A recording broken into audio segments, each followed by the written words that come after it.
इस विशेष अध्ययन सत्र में सभी का स्वागत है।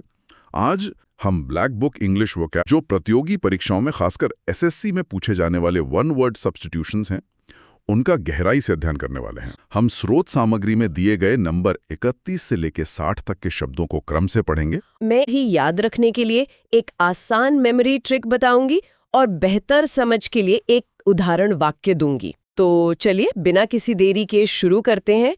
हमारी सूची में है 31, a person who is physically dependent on a substance, harmful drugs.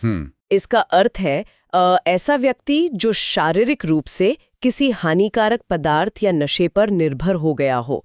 इसे नशेड़ी कहते हैं। शब्द है एडिक्ट। बिल्कुल। इसकी कल्पना हम एक ऐसे परेशान इंसान के रूप में कर सकते हैं जो अपनी दवा या ड्रग्स के बिना सामान्य रूप से काम नहीं कर पा रहा है। इस चित्र को दिमाग में रखने के साथ साथ एक बहुत ही सटीक मेमोरी ट्रिक है। एडिक्ट शब्द को ऐड से याद रखें, जो अपनी दिनचर्या में रोज हानिकारक चीजें ऐड करता रहे। वाह, यानी शामिल करता रहे। क्या बात है। वाक्य होगा, rehabilitation centres help a drug addict to start a new life. बहुत बढ़िया। अगला है 32, believe in and follow the practices of. ये भी काफी पूछा जाता है। हाँ, इसका अर्थ है किसी नियम, सिद्धांत या प्रथा में विश्वास करना और उसका कड़ाई से पालन करना। सही शब्द है एडहियर। कल्पना करें एक छात्र की जो स्कूल के हर नियम को बिना तोड़े सख्ती से मानता है। नियमों से इस जुड़ाव को याद रखने के लिए हम एडहेसिव यानी गोंद से जोड़ सकते हैं। जैसे गोंद चिपकता है, वैसे ही नियमों से चिपके रहना एडहियर है। एकदम तार्किक है। उदाहरण वाक्य देखते हैं। All staff members must adhere to the company's strict dress code. बेहतरीन। अब आते हैं 33, the period between the beginning of puberty and adulthood.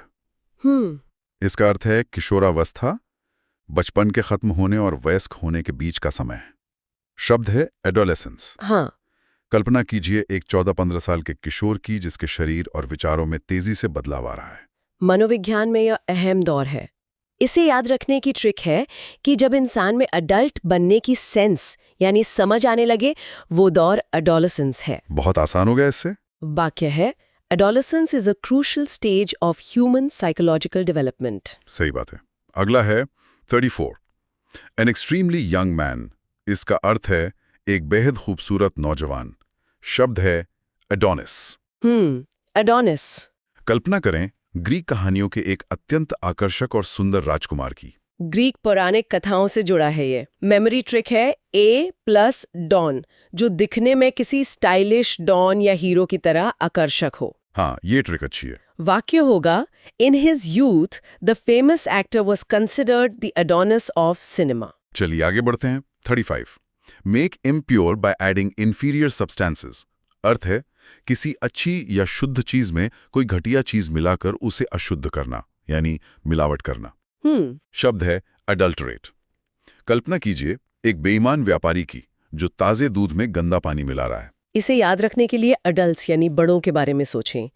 Adults अक्सर मुनाफे के लिए चीजों को प्योर नहीं रहने देते, मिलावट कर देते हैं। बहुत ही व्यावहारिक ट्रिक है। वाक्य है, The authorities warned the shopkeepers not to adulterate the cooking oil. बिल्कुल।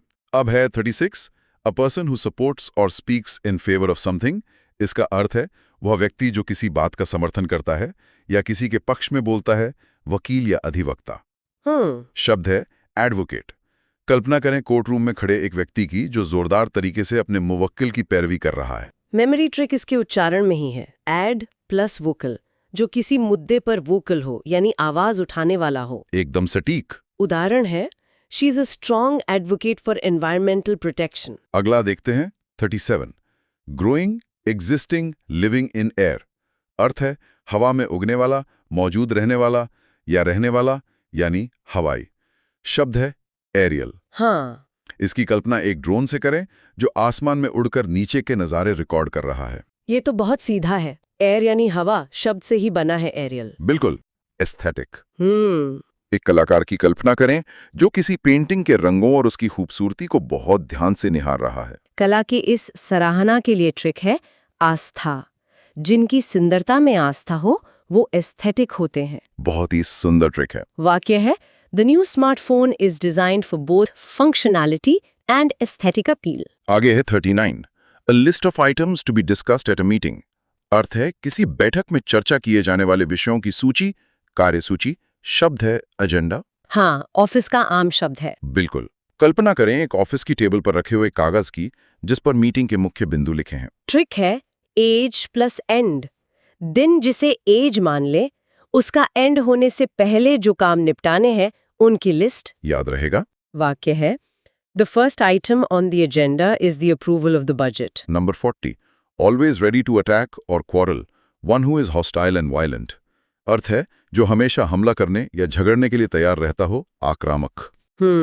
शब्द है अग्रेसिव। कल्पना कीजिए एक क्रोधी कुत्ते की जो अजनबियों को देखकर जोर जोर से भौंक रहा है और हमला करने को तैयार है। अग्रेस शब्द एंगर यानी गुस्से से मिलता जुलता है। जहां गुस्सा है वहां आक्रामकता है। एकदम सही। वाक्य है Some species of sharks are known for their aggressive behavior. चलिए 41, One who is not sure about God's existence। अर्थ है वह व्यक्ति जिसे यह पक्का नहीं पता कि ईश्वर है या नहीं। शब्द है एग्नोस्टिक।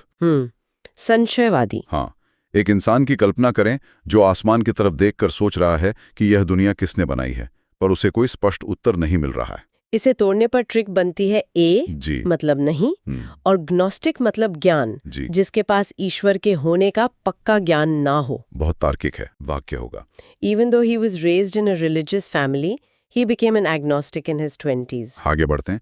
43, एक्सट्रीम मेंटल और फिजिकल सफरिंग। अर्थ है बहुत अधिक मानसिक या शारीरिक कष्ट। शब्द है एगनी। हाँ। कल्पना करें एक एथलीट की जो दौड़ते समय पैर की हड्डी टूटने पर दर्द से तड़प रहा है। भयंकर पीड़ा की ट्रिक है आग। शरीर या मन में आग लगने जैसा भयानक दर्द एगनी है। बिल्कुल महसूस किया जा सकता है। वाक्य देखते हैं। He fell to the ground in agony after tearing his muscle. Number 43, A blank book for keeping a collection of photographs, stamps or pictures। अर्थ है तस्वीरों या टिकटों का संग्रह रखने के लिए एक खाली किताब। शब्द है एल्बम। एक पुरानी मोटी किताब की कल्पना करें जिसके पन्नों पर बचपन की तस्वीरें चिपकी हुई हैं। मजेदार ट्रिक है ऑल प्लस बम्स, जहां सभी पुरानी यादें एक साथ रखी जाएं। ये कभी नहीं भूलेगा। वाक्य है We sat together looking at an old family photo album. अब है 44, Fear of pain। अर्थ है शरीर में दर्द या कष्ट होने का अत्यधिक डर। शब्द है एल्गोफोबिया। हाँ, फोबिया वाले शब्द बहुत आते हैं। बिल्कुल। एक व्यक्ति की कल्पना करें जो इंजेक्शन के नाम से ही कांपने लगता है क्योंकि उसे दर्द से डर लगता है। ट्रिक है एल्गा यानी अलग प्लस फोबिया यानी डर, शरीर के किसी भी हिस्से के अलग होने या चोट लगने के दर्द का डर। बहुत बढ़िया। उदाहरण, Her extreme algophobia makes visiting the dentist a nightmare. Number 45, A person belonging to a foreign country different from what you are used to, a fictional being from another world। अर्थ है किसी दूसरे देश का व्यक्ति या बिल्कुल अजीब चीज या किसी अन्य ग्रह का प्राणी अजनबी। शब्द है एलियन। हॉलीवुड फिल्मों में उड़न तश्तरी से उतरते हुए एक हरे रंग के प्राणी की कल्पना करें। ट्रिक है ऑल प्लस इन, जो हमारी दुनिया में सब कुछ नया देखने अंदर आया हो। एकदम सही। वाक्य है It took him a long time to adjust to the alien culture of the new country. हाँ। कानूनी शब्द है। हाँ, अर्थ है कानूनी रूप से अलग होने के बाद पति द्वारा पत्नी को दिया जाने वाला गुजारा भत्ता। शब्द है एलिमनी। कल्पना करें एक अदालत के कमरे की जहां जज पति को हर महीने कुछ पैसे पत्नी के खाते में भेजने का आदेश दे रहा है। ट्रिक इसके उच्चारण में है ऑल प्लस मनी, तलाक के बाद जो पैसा देना पड़े। बिल्कुल सीधा है। वाक्य है He has to pay a large amount of alimony every month after the divorce. आगे है 47, A story, play, picture, etc. in which each character event is a symbol representing an idea, a quality such as truth, evil, death, etc. साहित्य का शब्द है। हाँ, अर्थ है एक ऐसी कहानी या नाटक जिसमें हर पात्र सच्चाई, बुराई या मृत्यु जैसी किसी बड़ी भावना का प्रतीक होता है। नीति कथा। शब्द है एलिगरी। कछुए और खरगोश की कहानी की कल्पना करें जो वास्तव में सिर्फ जानवरों की नहीं बल्कि निरंतरता और घमंड की कहानी है। ट्रिक है ऑल प्लस गोरे, यानी कहानियां, ऐसी सारी कहानियां जो जीवन का गहरा अर्थ समझाएं। उदाहरण, George Orwell's Animal Farm is a famous political allegory. Number 48. Words that begin with the same letter, syllable or sound. Repetition of an initial sound in two or more words of a line. अर्थ है एक ही पंक्ति में दो या दो से अधिक शब्दों के पहले अक्षर या ध्वनि का बार बार आना, अनुप्रास अलंकार। शब्द है एलिटरेशन। चंदू के चाचा ने वाले प्रसिद्ध डायलॉग की कल्पना करें जिसमें च ध्वनि बार बार आती है। ट्रिक है ऑल प्लस लेटर, जब वाक्य के सभी शुरुआती अक्षर एक जैसे हों। ये बहुत आसान हो गया। वाक्य है She sells seashells by the seashore is an example of alliteration. 49. Soil deposited by flowing water. अर्थ है बहते हुए पानी या नदी द्वारा बहाकर लाई गई उपजाऊ मिट्टी। शब्द है एल्यूवियम। भूगोल से है ये। बिल्कुल। बाढ़ का पानी उतरने के बाद नदी के किनारे छोड़ी गई नई चिकनी और उपजाऊ मिट्टी की कल्पना करें। ट्रिक है ऑल्ट प्लस वॉल्यूम, पानी के भारी वॉल्यूम के साथ जो मिट्टी बहकर आए। एकदम सटीक। उदाहरण है the river valley is incredibly fertile due to the rich alluvium. चलिए 50. द स्कूल और college in which one has been educated. अर्थ है वो स्कूल या कॉलेज जहां से किसी ने अपनी शिक्षा प्राप्त की हो। शब्द है आल्मा माटर। एक वयस्क व्यक्ति की कल्पना करें जो सालों बाद अपने पुराने स्कूल की इमारत को गर्व से देख रहा है। लैटिन शब्द है। ट्रिक है अल्मा यानी आत्मा और माटर यानी माता, वो स्कूल जो ज्ञान देने वाली माता के समान हो। बहुत ही गहरा अर्थ है इसका। वाक्य देखते हैं। He recently donated a large sum of money to his alma mater. अब है 51 माउंटेन क्लाइंबिंग। अर्थ है ऊंचे पहाड़ों पर चढ़ने का खेल या शौक, पर्वतारोहण। शब्द है एल्पिनिज्म। हाँ, बर्फ से ढके एक विशाल पहाड़ पर रस्सियों के सहारे ऊपर चढ़ते हुए पर्वतारोहियों की कल्पना करें। यूरोप के एल्प्स पहाड़ों से इसे याद रखें। आल्प्स पर चढ़ना एल्पाइनिज्म है। बहुत आसान है। वाक्य है Because of his love for alpinism, he spends every summer in the Himalayas. आगे बढ़ते हैं 52 A table or flat surface where offerings are made to a deity. अर्थ है वह समतल स्थान या वेदी जहां भगवान पर चढ़ाने वाली सामग्री या प्रसाद रखा जाता है। शब्द है एल्टार। एक मंदिर या चर्च के अंदर के उस पवित्र चबूतरे की कल्पना करें जिस पर फूल और मोमबत्तियां रखी हैं। बहुत सुंदर ट्रिक है इसकी ऑल प्लस स्टार, जहां भक्त के सभी तार भगवान से जुड़ जाते हैं। क्या बात है, बहुत ही बढ़िया ट्रिक है। उदाहरण है They placed flowers on the altar during the morning prayer. Number 53 Instrument that measures the altitude of the land surface. अर्थ है वह यंत्र जो समुद्र तल से भूमि की ऊंचाई को मापता है। शब्द है अल्टीमीटर। हाँ, हवाई जहाज के कॉकपिट में लगे हुए एक मीटर की कल्पना करें जो पायलट को बताता है कि विमान कितनी ऊंचाई पर है। तार्किक ट्रिक है। ऑल्टीट्यूड यानी ऊंचाई और मीटर यानी नापने वाला यंत्र, बन गया ऑल्टीमीटर। बिल्कुल। अब वाक्य देखते हैं। The pilot check the altimeter before beginning the descent. इसी से जुड़ा है 54 the height above sea level. अर्थ है समुद्र तल से किसी स्थान की ऊंचाई। शब्द है एल्टीट्यूड। पहाड़ों पर जाते हुए सड़क के किनारे लगे एक बोर्ड की कल्पना करें जिस पर लिखा है समुद्र तल से ऊंचाई 2000 मीटर। इसे एटीट्यूड से याद रखें। जैसे जीवन में एटीट्यूड हमेशा ऊंचा होना चाहिए, वैसे ही ऑल्टीट्यूड का मतलब ऊंचाई है। शानदार। उदाहरण breathing becomes difficult at a high altitude because of thin air. अब 55 Someone who makes charitable donations intended to increase human well-being. अर्थ है ऐसा व्यक्ति जो दूसरों की भलाई और कल्याण के लिए अपना धन या समय दान करता है, परोपकारी। शब्द है अल्ट्रुइस्ट। एक अमीर इंसान की कल्पना करें जो अनाथ बच्चों की पढ़ाई के लिए चुपचाप अपने पैसे दान कर रहा है। निस्वार्थ भावना की ट्रिक है ऑल प्लस ट्रू, जिसके दिल में सभी के लिए सच्ची हमदर्दी हो।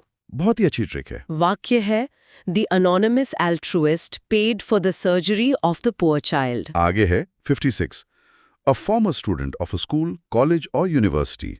अर्थ है किसी भी शिक्षण संस्थान से पढ़ चुका भूतपूर्व छात्र। शब्द है अलमनस। हाँ, एक पुराने छात्र की कल्पना करें जो कॉलेज की एनुअल मीट में अपने पुराने दोस्तों से मिल रहा है। इसे एल्यूमिनियम धातु से याद रखें। एल्यूमिनियम जितना ही पक्का और पुराना रिश्ता रखने वाला छात्र। एकदम सही। उदाहरण है as a distinguished alumnus he was invited to deliver the graduation speech. Number 57 one who pledge for pleasure. rather than as a profession. A person who is neither well experienced nor professional. A non-professional who is inept at a particular activity.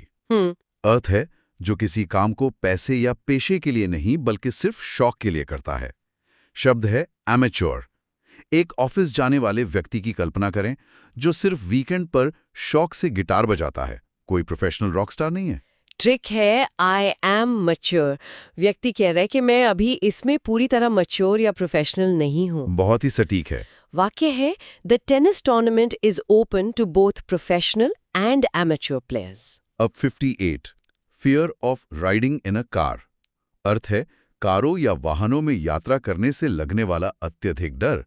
शब्द है एमेक्सोफोबिया। हाँ, एक व्यक्ति की कल्पना करें जो car में बैठने से घबराता है और पैदल चलना या ट्रेन लेना पसंद करता है। ट्रिक है ए प्लस मैक्स यानी maxi cab plus phobia. Maxi या कैब में बैठने का डर। बिल्कुल याद रहेगा। वाक्य है because of his amaxophobia he never takes a taxi to work. Number 59 a diplomatic representative in another country. अर्थ है दूसरे देश में अपने देश का प्रतिनिधित्व करने वाला राजनयिक, राजदूत। शब्द है एम्बेसडर। एक अधिकारी की कल्पना करें जो भारतीय झंडे लगी एक आधिकारिक गाड़ी से दूसरे देश की संसद में जा रहा है। पुराने जमाने की एम्बेसडर कार से इसे याद रखें जिसमें बड़े बड़े दूत और नेता सफर किया करते थे। एकदम सही बात है। उदाहरण है the Indian ambassador to France attended the international peace conference. और अब हमारी सूची का अंतिम शब्द 60 able to use the left hand and right hand equally well. अर्थ है जो व्यक्ति अपने दोनों हाथों दाएं और बाएं से समान कुशलता के साथ काम कर सके। शब्द है एम्बिडेक्स्ट्रस। 3 इडियट्स फिल्म के प्रोफेसर वायरस की कल्पना करें जो ब्लैक बोर्ड पर दोनों हाथों से एक साथ लिख सकते थे। वैज्ञानिक ट्रिक है एम्बी मतलब दोनों और डेक्स्ट्रस मतलब कुशल, जो दोनों हाथों के उपयोग में कुशल हो। बिल्कुल। वाक्य है being एम्बिडेक्स्ट्रस gave the cricket player a huge advantage on the field। इसी के साथ हमने 31 से लेकर 60 तक के शब्दों का ही अध्ययन पूरा कर लिया है। ये सचमुच बहुत अच्छा रहा। आज हमने इन 30 वन वर्ड सब्स्टिट्यूशन का सिर्फ रट्टा नहीं मारा बल्कि उन्हें गहराई से समझा है। प्रतियोगी परीक्षाओं की दृष्टि से ये विश्लेषण बेहद उपयोगी है क्योंकि कल्पना और ट्रिक्स के साथ समझे गए शब्द परीक्षा के दबाव में भी याद रहते हैं। बिल्कुल सही कहा आपने।